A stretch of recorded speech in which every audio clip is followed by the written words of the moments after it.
intaasi kadib wasiirka ayaa booqday terminaalka cusub ee garoonka aadan cadde oo dhammaad ku dhowaa isla markaana la filayo in maalinta bari ahi xariga laga jaro. wasiirka ayaa booqday qeybo ka mid ahi garoonka oo qaab casri ahi loo dhisay loona dhammaystiray agabka ay ku shaqeeyaan garoomada caalamiga ah ee dunida.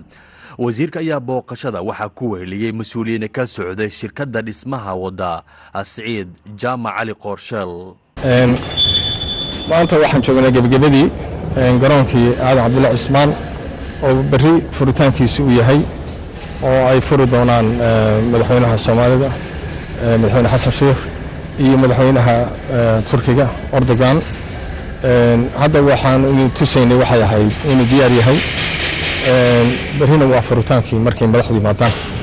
siyahayaha wasiirka wasaaradda gaadiidka iyo weliba duulista hawada ee xukuumadda federaalka ee Soomaaliya Siciid Jaamac Cali Qorsheel ayaa shaqo badan ka qabtay siyaasadda garoomada dalka, goobaha iyo weliba waxyaabaha isbeddelka ku yimid ayaa waxaa ka mid ah dib u howlgelinta garoomo ku yaala gobolada dalka, xalinta khilaafkii dhanka duulimaadka ee Puntland iyo Galmudug soo dhexgalay sanadkan gudihiisa, dib u dhiska terminaalka garoonka cusub ee aadan cabdulle cismaan iyo weliba la soo wareegidda 24 sano kadib in maamulka hawada Soomaaliya dib loogu soo celiyo gacanta Soomaaliya.